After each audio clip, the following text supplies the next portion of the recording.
Well, like, I just want to preface this video, first and foremost, by saying that this isn't me swiping right or attacking anybody in particular. I'm not attacking anybody at all.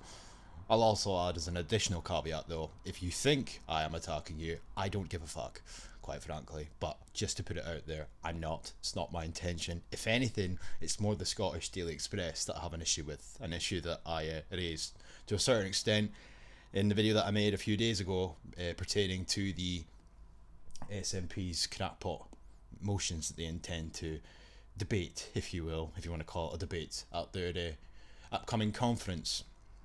So this article on the screen here, admittedly I posted about it on my Telegram at the time. I could have sworn I had made a follow-up post, but I just can't remember what I called it. However, I covered this story myself, so to speak, if you want to call it that. Simple copy and paste on the Telegram's hardly covering a story, admittedly. But upon going through my post, I never really clarified very much in terms of me believing it to be somewhat misleading.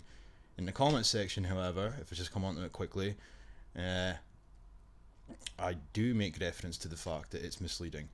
It's not the first time that I've done this. I've said it on streams before with Scott's Armour and whatnot. But I say up here, it's a bit of an all over the place article in terms of the fact a few of the things quoted from these resources came out a year or so ago, whereas others I'm not so sure I've seen before. Upon further digging into it though, I have seen most of them. Or I had at the time, I should say. So anyway, I bring up the kilt reference here. I've read this resource before, and from memory the kilt reference was used alongside no showing Africans living in mud huts or whatever. Point being though, that I never actually went out of my way to sort of clarify myself that this article in and of itself was to a certain extent misleading when it came to the title. Because it is misleading. The SNP do not want to ban kilts in Scottish schools.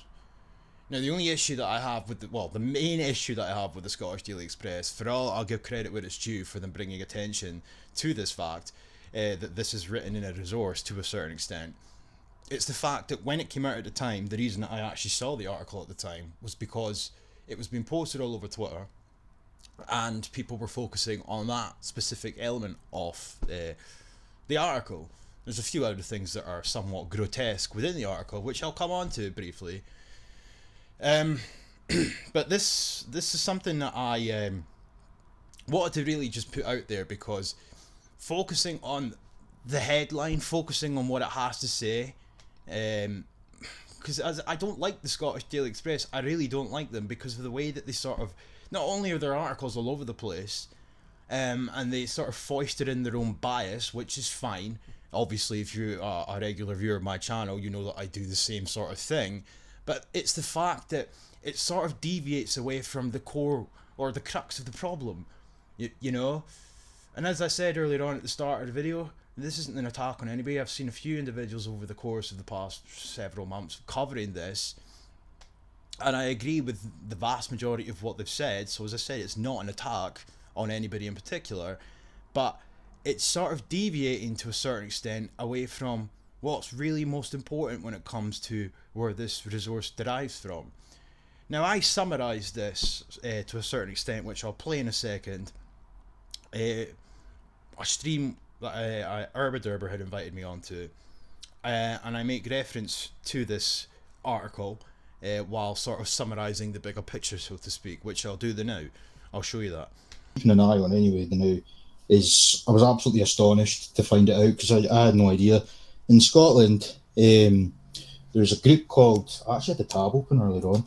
There's all in the back of George Floyd, obviously.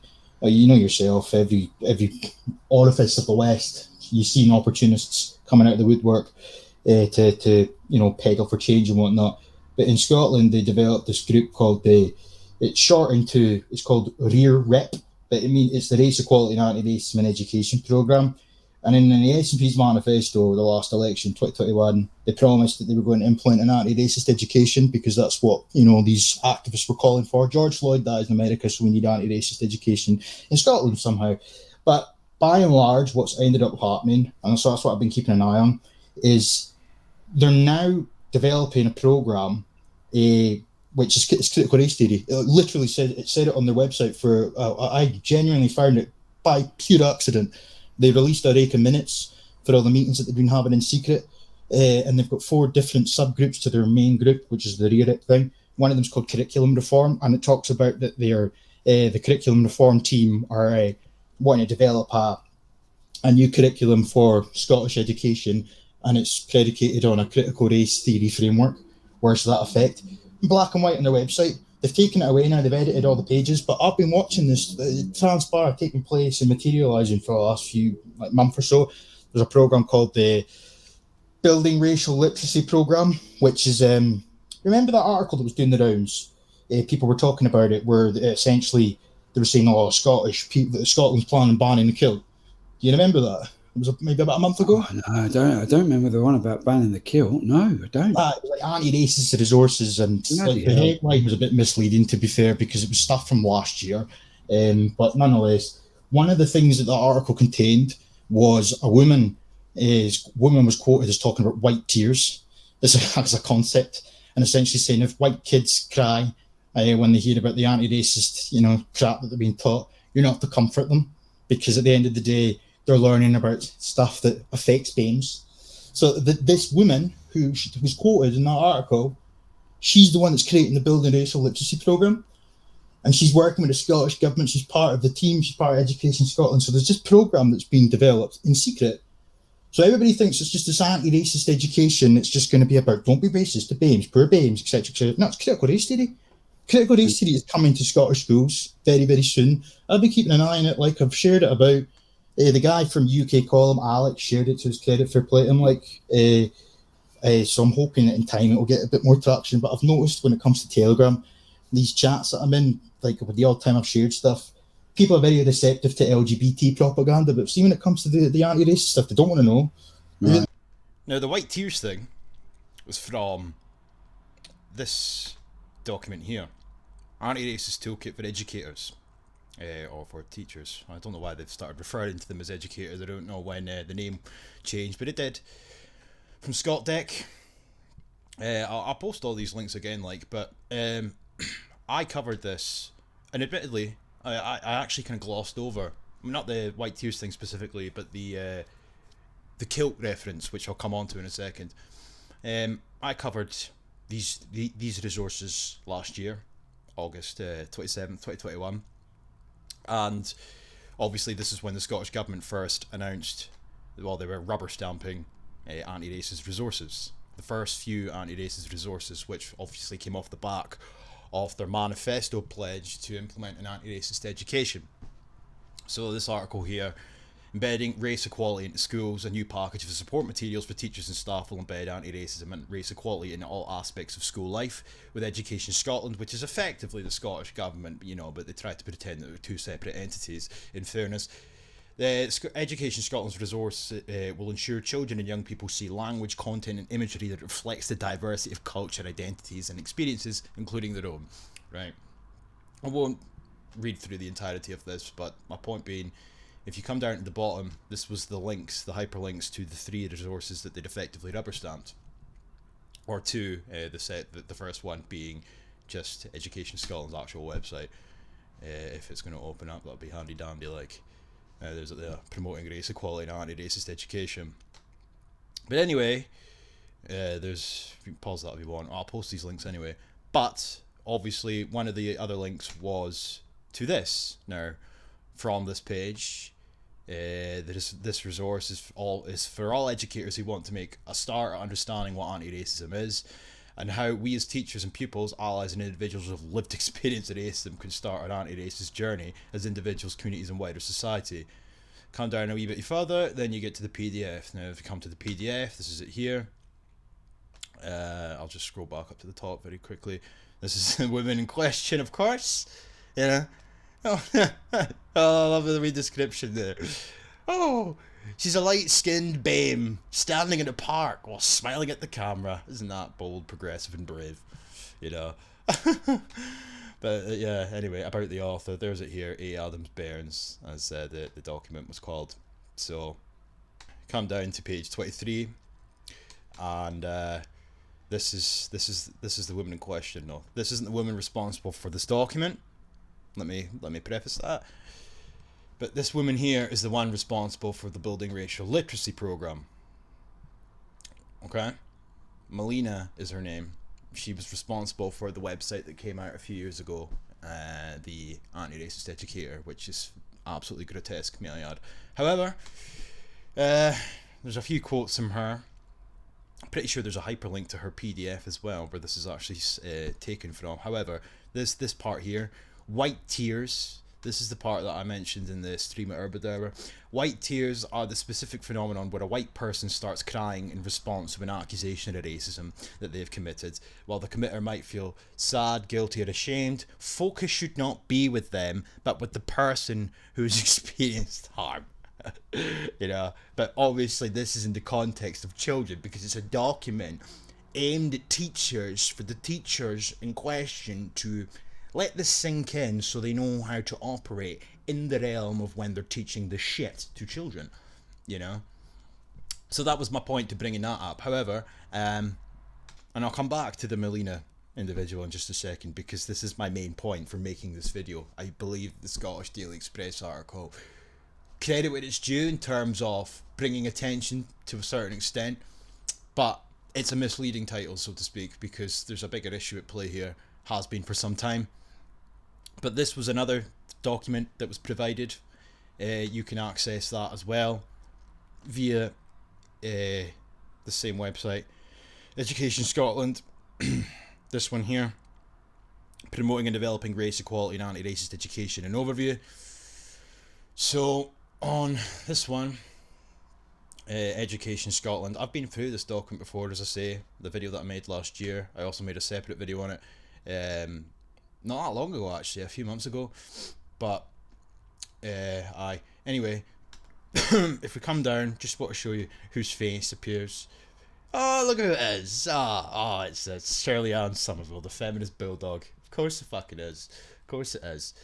But I'll just type in kilt just to get to the point. This is where this derives from.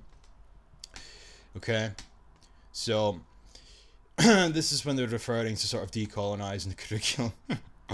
To understand the full complexity of decolonising, it is important to remember that racism is rooted in colonialism, when Western countries justified the enslavement of people by spreading the belief that those people were subhuman. Even after colonised countries gained their freedom, the long-standing power imbalance and those beliefs of racial superiority and inferiority remain.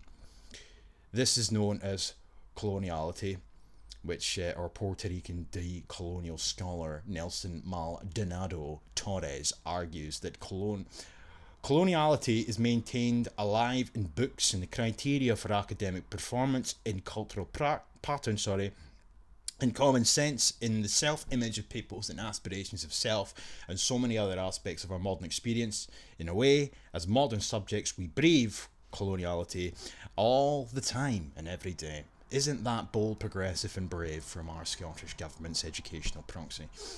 So anyway, right, come down now, and this is where it makes reference to the kilts. The curriculum, this is on page 22, what says that there, I don't know why I'm insulting your intelligence, to be fair, the curriculum section of the website will outline the opportunities within Scotland's curriculum to decolonise the curriculum and give examples of this in practice.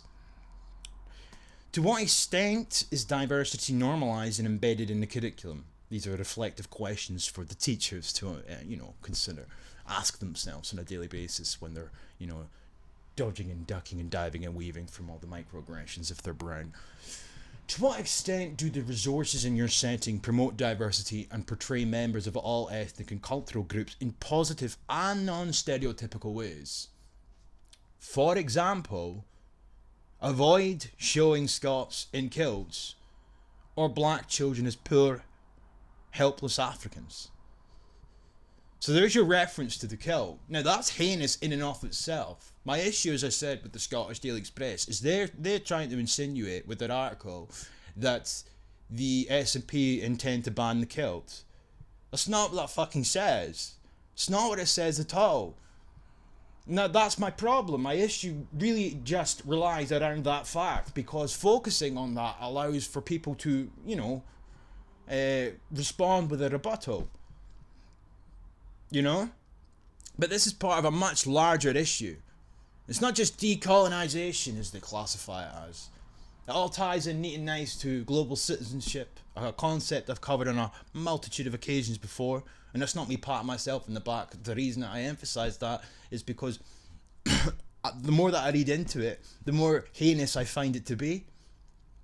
It's all part of chipping away at the national identity, which is intrinsically needed. It's an essential requirement for in the grand scheme of things. But the SNP are not planning to ban the kilt. It's just been taken somewhat out of context to a certain extent. It's for teachers to consider. This isn't the SNP. This is for teachers to consider. You shouldn't show poor little babes in mud huts or helpless Africans the same way that you shouldn't show skirts and kilts. But it has to be taken in its full context, because there's a much larger issue at play here, which I'll show you now. In my stream, Urber stream that I appeared on, I summarised everything. I gave my best efforts at trying to summarise something for that early in the morning. It'd been a while since I'd had a job at that point, admittedly. But this is what I was talking about. This is from the Scottish Government's website. The curriculum reform subgroup, which is one of 4, identified early on the need to review the existing curriculum framework to seek opportunities to meaningfully embed and articulate race equality and anti-racism, and to establish the key principles and features of any future curriculum reform. A small review and design group was created in January of 2022 to take this forward. Now, as I said in the stream, which you heard, I accidentally stumbled across this stuff. I admittedly had no idea. I was well aware, that they were intent on implementing their anti-racist educational resources and whatnot. They were planning to reform the curriculum, but I didn't quite know to what extent, because their manifesto made no fucking reference to critical race theory, as I've got highlighted there, but that's exactly what's coming.